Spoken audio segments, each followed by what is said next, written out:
Fifth class का chapter number 3 the truthful. आज हम इसके क्वेश्चन आंसर और इसकी एक्सरसाइज को सॉल्व करेंगे। क्वेश्चन नंबर 1, हु वाज हजरत शेख अब्दुल कादिर जिलानी रहमतुल्लाह अलैह। हजरत शेख अब्दुल कादिर जिलानी रहमतुल्लाह अलैह कौन थे? इसका आंसर, हजरत शेख अब्दुल कादिर जिलानी रहमतुल्लाह अलैह वाज अ फेमस स्कॉलर। हजरत शेख अब्दुल कादिर जिलानी रहमतुल्लाह अलैह एक मशहूर फलसफी थे। Question number 2, why was he travelling with caravan. वो कारवान के साथ क्यों सफ़र कर रहे थे? Answer, because in those days people travel in caravans. क्योंकि उन दिनों लोग कारवान में सफ़र करते थे। कारवान से मुराद मुसाफिरों का गिरोह। Question number 3, in the old times why did people travel in caravans. पुराने वक्तों में लोग कारवानों में क्यों सफ़र करते थे? इसका answer, because of the fear of being robbed. लूट जाने के डर की वजह से। लोगों को हमेशा ये खतरा होता था कि वो उनको रास्ते में लूट लिया जाएगा, तो इस वजह से वो इकट्ठे ग्रोहों में सफ़र किया करते थे ताकि लूट जाने का खतरा कम से कम हो। Question number 4, what happened to the caravan when they were passing through the desert. जब कारवान सहरा में से गुजर रहा था तो उसके साथ क्या हुआ? Answer, when they were passing through the deserts a band of robbers attacked them। जब वो सहरा में से गुजर रहे थे तो डाकुओं के एक गिरोह ने उन पर हमला कर दिया। Question number 5, how much money had his mother given him. उनकी माँ ने उन्हें कितनी रकम दी थी? Answer, his mother had given him 40 gold coins. उनकी माँ ने उन्हें 40 सोने के सिक्के यानी दिनार दिए थे। Question number 6, where did his mother put the money. उनकी माँ ने रकम कहाँ रखी थी? इसका answer, she put the money in his shirt. उन्होंने रकम उनकी कमीज में रखी थी। Question number 7, What did he tell the robbers about the money? उन्होंने डाकुओं को रकम के बारे में क्या बताया? Answer, he told the robbers that he has 40 gold coins। उन्होंने डाकुओं को बताया कि उनके पास 40 सोने के सिक्के यानी 40 दिनार हैं। Question number 8, Why did the chief of robbers return the money to the caravan? डाकुओं के सरदार ने कारवान को रकम क्यों वापस कर दी? Answer, because he was feeling shame. क्योंकि उसे शर्मिंदगी महसूस हो रही थी। दैट के अ लिटिल बॉय एक छोटा लड़का इज फॉलोइंग पैरवी कर रहा है हिज मदर्स अपनी माँ की एडवाइस नसीहत। क्योंकि वो शर्मिंदगी महसूस कर रहा था कि एक छोटा सा बच्चा तो अपनी माँ की नसीहत पर अमल कर रहा है, वाइल जबकि he was not obeying the commands of Allah, जबकि वो अल्लाह ताला के अहकाम की पैरवी नहीं कर रहा था। तो इसका आंसर है, because he was feeling shame that a little boy is following his mother's advice while he was not obeying the commands of Allah. क्योंकि वो शर्मिंदगी महसूस कर रहा था कि एक छोटा लड़का अपनी माँ की नसीहत पर अमल कर रहा है, जबकि वो अल्लाह के अहकामात की पैरवी नहीं कर रहा। इसलिए डाकू के सरदार ने कारवान को रकम वापस कर दी। अगला क्वेश्चन है, fill in the blanks with appropriate answers. तो हमारे पास है पहली ब्लैंक है, Hazrat Sheikh Abdul Qadir Jilani was travelling to dash. अब किस जगह जा रहे थे? तो पहला ऑप्शन है हमारे पास अरेबिया यानी अरब, बगदाद या फिर मक्का। तो ये तीन ऑप्शन है हमारे पास। हजरत शेख अब्दुल कादिर जिलानी कहाँ जा रहे थे? तो इसका सही आंसर है Baghdad. Hazrat Sheikh Abdul Qadir Jilani was travelling to Baghdad. Number 2, the caravan was attacked by। कारवान पर हमला किया किसने? हाउंड्स ने यानी शिकारी कुत्तों ने, टाइगर्स यानी चीतों ने, बैंड ऑफ रॉबर्स या फिर डाकुओं के गिरोह ने। तो कारवान पर किसने हमला किया था? डाकुओं के गिरोह ने। Band of robbers, the caravan was attacked by band of robbers. Hazrat Sheikh Abdul Qadir Jilani was dash boy, वो लड़के थे कैसे? एन इंटेलिजेंट, एक अक्लमंद, अ काइंड, एक मेहरबान, अ क्लेवर, एक चालाक। तो सबक के मुताबिक इसका आंसर है एन इंटेलिजेंट, वो एक अक्लमंद लड़के थे। Statement number 4, His mother had given him dash gold coins, उनकी माँ ने उन्हें दिए कितने? 10 दिनार दिए थे, यानी 10 सोने के सिक्के दिए थे, 30 या फिर 40 सोने के सिक्के दिए थे। तो इसका सही आंसर है 40। His mother had given him 40 gold coins. Statement number 5, The chief of robbers liked his dash, जो डाकुओं का सरदार था उसे उनकी पसंद आई क्या चीज़? ट्रूथफुलनेस यानी सच्चाई, काइंडनेस यानी रहमदिली, सिंसियरिटी यानी मुखलसी। तो डाकू के सरदार को क्या चीज़ पसंद आई?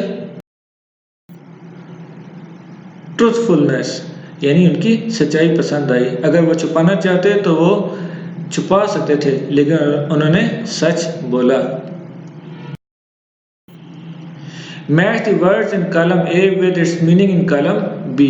तो कॉलम ए में है हमारे पास saint, caravan, looted, precious, promptly और वीप, जबकि कॉलम बी में है a group of travellers, shed tears, quickly, a holy person, valuable और रॉब्ड। सबसे पहले सेंट, सेंट क्या होता है? नेक बंदा, ठीक है, तो इसका आंसर है अ होली पर्सन। फिर दूसरा है कैरवान, कैरवान होता है ग्रोह, एक ग्रुप होता है जिसमें लोग सफ़र करते हैं, तो इसका आंसर है a group of travellers. Looted यानी लूट लिया, चोरी कर लिया, डाका डाल लिया, तो इसका आंसर है रॉब्ड। प्रीशियस होते हैं कीमती, जिसकी वैल्यू हो, जो बहुत ज़्यादा कीमती हो, तो वैल्यूएबल। आगे है जी प्रॉम्प्टली यानी क्विकली, बहुत तेजी से, वीप रोना यानी आंसू बहाना, तो shed tears. Next question, complete the words using trigraph. Trigraph की मदद से अल्फाज को मुकम्मल करना है, लेकिन यहाँ पर क्वेश्चन ये है कि ट्राईग्राफ होता क्या है। तो सबसे पहले इसकी डेफिनेशन देखें। Trigraph, a group of 3 letters generating 1 sound is called trigraph. 3 अल्फाज को मजमूआ जो कि एक आवाज़ ही निकालता है, ये एक आवाज़ या सिंगल आवाज़ निकालता है, उसको ट्राईग्राफ बोलते हैं। मिसाल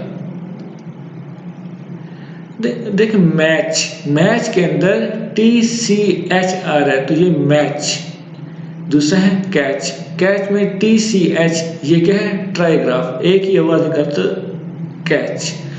तीसरा है SCR, SCR यहाँ पर ट्राईग्राफ है, जब इसके साथ डबल एन लगाया तो सक्रीन, तो ये एक आवाज़ सक और रीन, सक्रीन। आगे है स्पेयर, SPH, क्या हो गया? ट्राईग्राफ।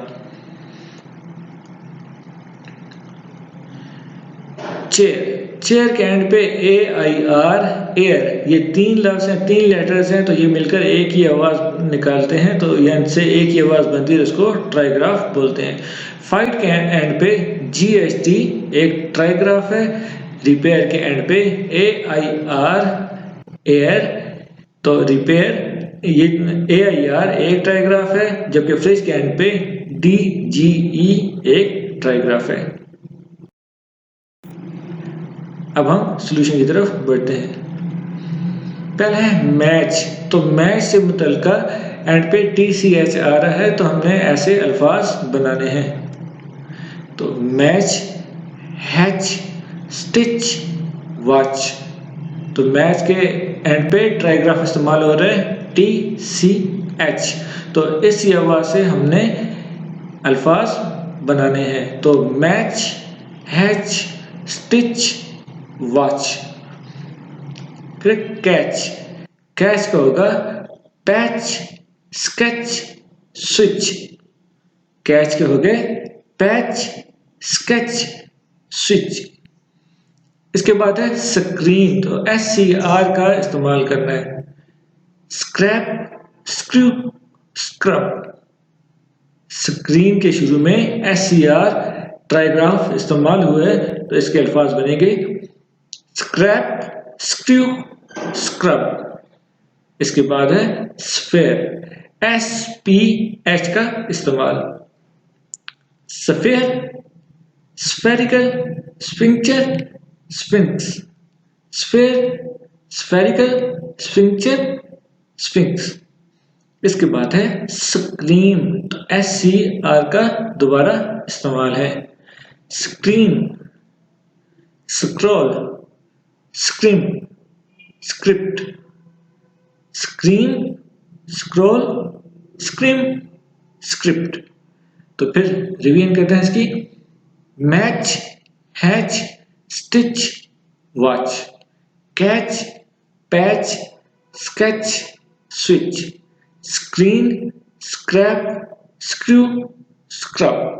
Sphere, spherical, sphincter, sphinx. Screen, scroll, scream, script. अगला क्वेश्चन है fill in the blanks with given adverbs of frequency. हमारे पास कुछ एडवर्ब्स ऑफ फ्रीक्वेंसी दिए गए हैं, इनकी मदद से हमने fill in the blanks complete करनी है। पहला लफ्ज़ है नेवर। नेवर का मतलब होता है कभी नहीं। ऑफन, ऑफन का मतलब है अक्सर, यूजुअली, आमतौर पर, ऑलवेज हमेशा, समटाइम्स बाज़ औक़ात। तो हमारे पास पहली ब्लैंक है the train dash arrives late. जो ट्रेन है वो लेट आती है। कब लेट आती है? समटाइम्स, बाज़ औक़ात। ट्रेन हमेशा कभी लेट नहीं आती, या हम ये नहीं कह सकते कि ट्रेन कभी भी लेट नहीं आती, या हम ये भी नहीं कह सकते कि ट्रेन जो है वो आम तौर पर लेट नहीं आती। कभी कभार ट्रेन लेट हो जाती है, वरना ट्रेन क्या होती है, अपने वक्त की पाबंद होती है। तो यहाँ पर आएगा the train sometimes arrive late. दूसरे नंबर पे the sound of birds are dash heard. अब जो परिंदों की आवाज़ है वो सुनी जाती है कब? यूजली, आमतौर पर। हम आमतौर पर परिंदों की आवाज़ सुनते हैं। The footballer dash Mrs the गोल। जो फुटबॉलर होता है वो गोल को मिस कर देता है। कब मिस करता है? ऑफन, अक्सर। वो किक लगाता है लेकिन गोल नहीं कर पाता, या तो गोलकीपर रोक लेता है या वो साइड से निकल जाती है। तो the footballer often misses the goal. I dash go to the zoo. मैं जू गया, ये जू जाता हूँ। नेवर, मैं कभी जू में नहीं गया। तो ये इसकी जगह आ जाएगा नेवर। लास्ट में I dash go to school by car. मैं कार पर स्कूल जाता हूँ। कैसे स्कूल जाता हूँ? ऑलवेज। अगर मेरे पास कार है तो मैं हमेशा कार पर ही स्कूल में जाऊँगा। यहाँ पर इसकी एक्सरसाइज मुकम्मल होगी है। अगर इससे रिलेटेड कोई क्वेश्चन है तो आप मैसेज कर सकते हैं।